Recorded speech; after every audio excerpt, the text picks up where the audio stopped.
Satan Soul Mirajane is apparently going to be in the game very soon. So obviously she's a fan favorite. A lot of people are probably hype about this unit. She's a festival banner unit as well. But let's just take a look at all her skills today to see whether she is actually, living up to the expectations. Now, before actually looking at the character, I do want to do a bit of admin update first, which is that for those of you who are interested, I do have a Discord group. Now, most of the people in my Discord group are from other games that I play because obviously Fairy Tail is pretty new, and also I haven't really been talking about like my Discord. I haven't advertised for my Discord group in any of my videos so far. Today is the first time I'm doing that, but I kind of want to give it a go to see whether I can start a bit of a community on this game as well. So if you are interested in potentially meeting other people who also play this game, or just kind of want to talk about this game, or just message me even privately for any help that you may want, then just click on the link in the description below. I'll post it in both the video description and also under my channel description. And yeah, you can just click on the link and just hop along. And let's see whether we can actually build a bit of a community around this game. Okay, now back onto the character itself. So Mirajane is going to be a festival character, so that basically means for vast majority of the players out there, unless you're a Gigaworld, you're pretty much only going to be constrained to a 4-star copy because it is kind of locked behind paywall, so very, very expensive to actually get her. 4-star copy is potentially what you're going to be looking at most of the time, which basically means you will be ignoring the Ether Nano passive. But don't worry about it, I will still talk about it just so you have an idea on whether she is actually good with the 6-star passive and without the 6-star passive, etc. Now, if we just hop in straight into her skills, I'm going to start off with skill 4 first, and I'm actually going to do it first by if we let me turn off the auto first. Let me enable. You know what? Let's take a look at skill 4 first, and then I'll do the auto later, just so you know where I'm coming from. But basically, if you actually take a look at skill 4, it does pretty high amount of skill scaling. So about 220% of the physical attack. It also inflicts 3 other things. One is you do something called Super Crumble, which is a really strong debuff skill, weakens the enemy's defense by 30% and also damage reduction by 30% for 12 seconds. That's a really long time and really decent debuff. You also have powerful attraction, which I'll show you later. This one's actually somewhat unique. And also it says something which about control immunity, but actually it's invincibility. So I think there's a typo here when they done the translation. It's actually invincibility. And why do I know it's invincibility? Because if I actually let the enemy attack me, if I do this, you'll see the word invincibility actually appearing, okay? So it's actually invincibility. The other thing I want to show, but I probably need to start off from the beginning, just so I'll get the positioning right, is that the attack says it has powerful attraction, but unlike other characters such as Midnight, who attract all of the enemy in towards the center and then do attack. Also the case for Luxus, for example. Like loads of characters have powerful attraction in their attack, but it's normally at the start of attack to grab everyone together, so to make sure you hit, you attack, the damage actually land on everyone. But it's slightly different for Mirajane because what happens, Mirajane first of all charge up and then launch an energy ball. And what you may have noticed is that it's only when the energy ball actually hit the enemies are attracted together. So it's not actually at the point when you launch off the attack, it's actually much more later on when you're actually doing the hit. It's actually able to attract. And a perfect example is I'm going to push it back a few more just to show you that because the energy ball actually travels quite far back, eventually what you'll be able to see is that it's able to attract the enemy even at the very end. For example, I'm going to try to attract the 2 enemies here. For example, you can see here, right? There are 4 enemies which are placed together. If I actually try to hit this 3 enemy further back, hopefully it's able to grab those 2 as well. So if I try to do this, energy ball goes through, and then you will see, no, that's not quite far enough. Energy ball is going to go through, and okay, I meant to grab one of them, but you kind of get the point, right? So it's not actually just at the point when the animation starts, it's actually all the way through when this energy ball go past the enemy as well. So that's actually quite interesting. and now you see I have managed to grab the other one. And this is quite interesting because normally if you are talking about something like peak contest, when you're facing up against multiple enemy at once, if you just try to grab everyone at the start of the animation, because basically what happens, this is the first move she's going to use as well, right? If you go into auto, you'll see that she used skill 4 first. You see I just managed to grab someone else as well. But basically because she used skill 4 first, in peak contest, what that basically means is that if she actually grab everyone at the start of the animation, when the battle first start, everyone is still kind of fairly distant away from each other, so you probably wouldn't be able to actually grab someone from a different lane. However, if you are actually trying to grab people halfway doing your attack, normally what happens is that if you actually have someone else in a lane close to her, which have an attack which kind of push the enemy back, that actually now gives you a much higher chance of grabbing two enemies together, because as the battle goes on and on, what tend to happen is the enemy, because they're very different attacks and movement, etc., the enemy tend to be slightly closer to each other and making it easier for you to grab. So having an attack which not just grab at the start, well, it doesn't actually grab at the start, but for having an attack which kind of grabs enemy together throughout the entire animation is actually really strong and can give you kind of like some tactical edge in peak contest, depending on who else do you pair up with Mirajane. So that's actually a really nice thing. And then if we actually take a look at her skill 1 next, what her skill 1 does is that it's actually able to refresh the cooldown period, refresh the debuff duration of the super crumble. And the really interesting thing about this is that if you actually take a look at her uh, debuff ability, the Super Crumble lasts for 12 seconds. However, her attack also have a 12-second cooldown, which basically you may think that's perfectly lined up, but in reality it's not, because you only refresh it when you actually hit the enemy. And if you take a look at her skill 1, what you then realize is that it's a start off with somewhat short range. Like for example, if I stand here, okay, I can't actually hit. I mean the range is not too bad actually. Well, if I stand here, I wouldn't be able to hit. Okay, basically you have to get somewhat close to the enemy in order to actually land the hit, and because of the very different animation, etc., it's very likely that you will not be able to constantly press skill 1 as soon as the 12-second cooldown is up. And basically that means that if you actually just play Mirajane by herself out of just through her own kit, you would never actually be able to refresh this, well, at least not consistently keep on extending the debuff duration of Super Crumble. However, there's one easy way to get around that, which is simply have a leadership skill from Midnight or the SR version of Erda to reduce your skill cooldown by 15 seconds. If you actually have a 12-second skill cooldown and you're able to reduce that by 15%, then what that basically means is that you are able to knock off 1.8 seconds on your skill cooldown. So now your skill cooldown for skill 1 is only 10.2 seconds, and that should be enough for you to always start off the attack and hit the enemy within the 12-second duration of Super Crumble. That's my belief anyway. So if that's actually going to be the case, then you can actually extend this debuff duration indefinitely, and that's very important, and that's kind of why I strongly suggest you always pair up Mirajane with Midnight or SR version of Urza to reduce the skill cooldown duration. So that's very important. Now if we take a look at, also just a note, her normal attack is short range as well, okay? So even though she has attacks, for example, skill 4, which push back the enemy, it's very annoying because you don't have to walk up close to actually do the attack. If we take a look at then skill 2, skill 2 is quite nice because basically what happens is grab the enemy together, and then for the entire time when you are doing the hit, it's able to do a stun.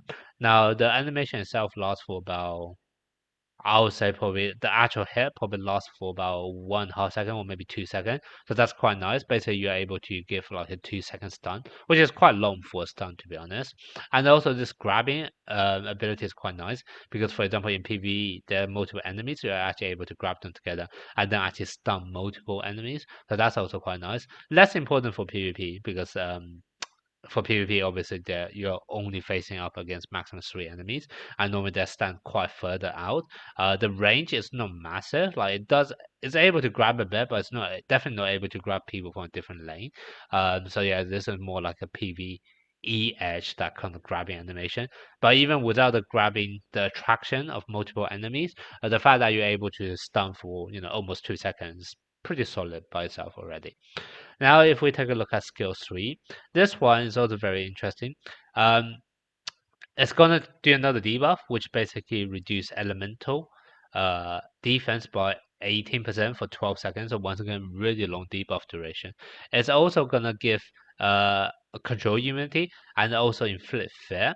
Now, control immunity only make you immune to control. However, because it also inflicts fear, when enemies under fear, they are not able to attack. They're just moving around randomly. So I guess to some extent, you're also able to get a bit of damage immunity because even though you it doesn't say damage immunity by default, but because the enemy is under fear and they can't attack you, essentially you will be not taking any damage from the enemy under fear. So this is once again a really strong ability if you think about it that way, because essentially she has one skill 4 which have control and damage immunity, and then also skill 3 which pretty much also have control and damage immunity, which is very nice. If we actually take a look at skill 3, it also have a very wide range. In fact, it's able to hit enemy behind you, which is nice. Because all of her other attacks only hit in front, but this one can actually hit the ones at the side and also behind. So this one is nice and also pretty large range as well. So that's good. So that's a really good ability. If we take a look at her auto order, you'll see she used skill 4 first, then we start with skill 3, and then skill 1, and then skill 2.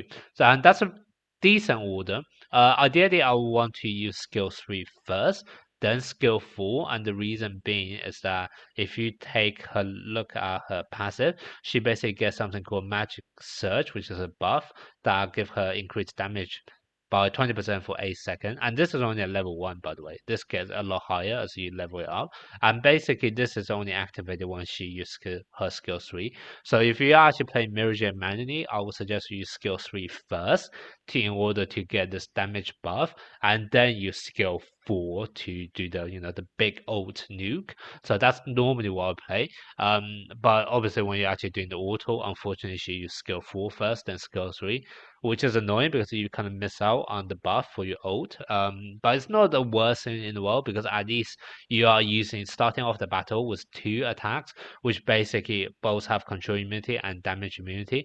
And if you add up the duration, this one is 1.2 seconds. This one is 1.6 seconds. So in total, you probably have like 3 seconds where you're immune to damage and also immune to control. Remember, the damage immunity for skill 3 is more coming from the fear. So basically for a good solid 3 seconds, you're immune to damage and you're immune to control. And basically that means you're guaranteed to be able to land at least 2 attacks. There's no chance of any enemy kind of one-shotting you without you being able to do damage back. So that's very nice by itself. Also, if you take a look at how long control effects normally last, I think like Soul or Jalou have the longest control duration. Let me take a look at Jalou. How long is the Jalou's control? It doesn't say. But normally, I feel like control ability are normally like 3 or 4 seconds.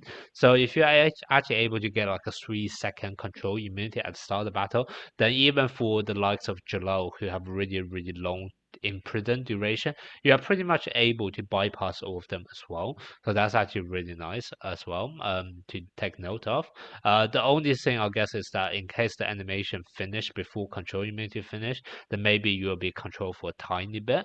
But still, it's just very nice to have almost like solid 3 second control and damage immunity off the bat as soon as you enter the battle. That's always a good thing to have, and guarantee you being able to launch at least 2 pretty high dealing damage attack. And because both attacks have debuff, they then kind of set you up for your other attacks afterwards as well. So that's very nice. Then if we take a look at her leadership skill, basically whenever she get the buff, she also buff up the other allies, which basically makes it sound like she would be pretty good as a leader in peak contests because not only she's able to do really good damage herself, she's able to support your other allies as well. However, like what I said earlier, in order to make sure you extend the super crumble debuff indefinitely, you definitely want Midnight or SR Urza as the leader. So unfortunately, even though this leadership skill I think is pretty decent, if you actually want to get the most out of Mirajane, you should have Midnight or as the leader. So this wouldn't actually take place. So that's something you should bear in mind. And then 6-star passive, this is pretty much just a whale sim because this is a festival character. But basically what happens is you have 15% chance to gain Magic Surge when casting skills and beta attack. To me, it doesn't add too much value. I mean, it does add a bit of value because essentially what you may potentially be able to do is that normally what happens, you use skill 4, which you wouldn't be able to benefit from this buff, then you use this skill 3, in which case you are already benefit from buff, and then you attack with skill 1 and 2. Those both of them will be under buff, and then you'll be end up doing normal attack for a really long time because skill 3 and skill 4 have really long cooldown, right? So essentially what happens is Mirajane is then go into like a dry period where she use uh normal attack for a really long time. So her buff of Magic Surge really is only gonna be valid for your skill 1, skill 2, and also your normal attack afterwards. Now, if you actually have the ability to get this also when you're casting skills and base attack, it doesn't actually change much because what happens is that your skill 4 is still not going to be benefit because this is the first hit you're going to have unless actually this is per hit rather than when you actually cast the skill itself. So I'm not sure. Maybe we need to test it. But if this is just as what I interpret is, which is that you get it when you cast a skill rather than per hit, then what happens is that your skill 4 still wouldn't benefit from it. Your skill 3 may benefit from it if it trigger on skill 4, but the thing is your skill 3 would be able to activate it anyway. So there's no incremental value there. And then skill 1 and skill 2, you would be getting it normally anyway. So once again, this doesn't actually add too much incremental value. The only value this would add would be it may potentially be buffing up your other basic attack after your skill 1 and skill 2 finish and more than 8 seconds because you're essentially able to extend it. And if you're able to keep on proccing it consistent enough, maybe you will even have it for your skill 3 and skill 4 when they're out of cooldown, even though this is like a 40-second cooldown. So, you know, I'm not too sure how much value there actually is for you to be able to proc it consistently all the way till, you know, skill 3 or skill 4. So for me, the incremental value of this is not actually that big. Then for the next one, which is, sorry, this is not that big if you're actually playing in peak contest where the bot controls you. If you're actually doing it manually, then what you can do is actually being a bit more cheeky. Is you can actually keep on. Actually, no, it still wouldn't matter because you would just use skill 3 first, which gives you that buff anyway. Okay, yeah. So yeah, incremental value of this R version of Ethernet passive is just not too much. It's only literally just for a few normal attack, and that's about it. Then for this one, um, you are gonna get reduced damage taken when you're casting Evil Explosion. Evil Explosion is skill 3, but remember, you will be inflicting fear for 1.6 seconds, in which case you wouldn't take damage for those 1.6 seconds from the enemy under fear anyway. So once again, the incremental value is not that big because you get damage reduction for 2.7 seconds, but 1.6 seconds of those you wouldn't be taking any damage anyway. So essentially, it's only like a 1 second damage reduction. So once again, incremental value is not that big. However, the last level, that's a massive game changer, which kind of makes it annoying because you kind of need to go all out on Mirajane or to benefit from this. Like you have to go through those two crappy skills, which doesn't offer too much extra value, just to get to this big one at the end. And the big one is that you get something called Magic Seed, which basically whenever you take fatal damage, you're gonna get invincibility for 3 seconds, so you're immune to damage, immune to control, and also you are gonna refresh the cooldown for your skill 4, so that's able to be used straight away. And also at the same time, you are going to recover 50% of max HP, which is then deducted after 10 seconds. And if the HP is insufficient, then you actually die. So what does that mean? It means basically two things. First of all, it gives you a chance for a second life, minimum 10 seconds, possibly longer if you have another healer, or if you put like life drain on Mirajane and you are able to life steal back enough HP to be more than 50%, and then in which case after the 50% HP deduction after 10 seconds, there's still enough HP for Mirajane to be continuously living through that. So that could potentially be nice, right?